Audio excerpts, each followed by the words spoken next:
नसूह एक ऐसा मर्द था जो औरतों जैसी शक्ल व सूरत रखता था, नर्म आवाज, नाजुक जिस्म और दाढ़ी के बगैर। वो इसी जाहिरी भेस का फायदा उठाकर जनाना हमाम में औरतों का मसाज करता था। ये उसके लिए जरिया माश भी था और उसके दिल में छुपी ख्वाहिश की तकमील भी। कई बार जमीर ने उसे मलामत की, मगर हर बार वो अपनी तौबा तोड़ देता था। एक दिन बादशाह की बेटी हमाम में आई और मसाज के बाद उसका कीमती हीरा कहीं खो गया। शहजादी के हुक्म पर सबकी तलाशी ली जाने लगी। नसूह बदनामी और शर्मिंदगी के डर से एक कोने में छुप गया। जब उसने देखा कि कनीजें उसे ढूंढ रही हैं, तो उसने रोते हुए सच्चे दिल से खुदा से तौबा की और दुआ मांगी, ऐ अल्लाह, मैं वादा करता हूँ कि आज के बाद कभी ये गुनाह नहीं करूंगा, मेरी लाज रख ले। उसकी दुआ अभी खत्म भी नहीं हुई थी कि बाहर से आवाज आई, नसूह को छोड़ दो, हीरा मिल गया है। नसूह की आंखों में आंसू थे और दिल में इत्मीनान। उसने शहजादी से रुखसत ली और घर आ गया। नसूह जान गया था कि अब इस शहर में रहना मुमकिन नहीं, जहाँ की औरतें अब भी उसे चाहती थीं। उसने अपनी तमाम नाजायज कमाई गरीबों में बांट दी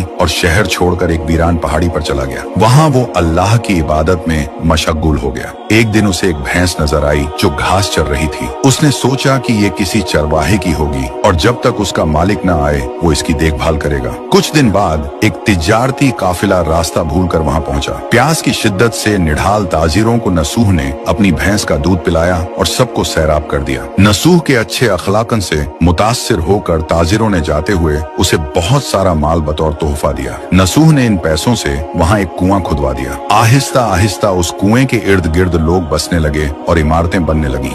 नसूह की नेकियों की वजह से सब उसकी इज्जत करते थे। नसूह की नेकी और शोहरत के चर्चे बादशाह तक जा पहुंचे। बादशाह उससे मिलने का बेहद मुश्ताक था, लेकिन नसूह ने बादशाह के पास आने से इनकार कर दिया। इस बेनियाजी ने बादशाह की मिलने की तलब और बढ़ा दी और उसने खुद नसूह से मिलने का फैसला किया। जब बादशाह नसूह की बस्ती में दाखिल हुआ, वहीं उसकी रूह कब्ज हो गई। चूंकि बादशाह बतौर अकीदतमंद नसूह के पास आ रहा था और रियाया भी नसूह की खूबियों की कायल हो चुकी थी, सब ने नसूह को बादशाह के तख्त पर बिठा दिया। नसूह ने इंसाफ का निजाम कायम किया और उसी शहजादी से शादी कर ली जिसके गोहर की वजह से उसे हिदायत मिली थी। एक दिन एक शख्स दरबार में आया और अपनी गुमशुदा भैंस का जिक्र किया। नसूह ने मुस्कुराते हुए कहा, तुम्हारी भैंस मेरे पास है और आज जो कुछ मेरे पास है वो सब उसी की वजह से है। इस पर वो शख्स कहने लगा, ऐ नसूह, जान लो, न मैं इंसान हूँ और न ही वो जानवर भैंस है। हम दो फरिश्ते थे जो तुम्हारा इम्तिहान लेने आए थे। ये सब कुछ तुम्हारी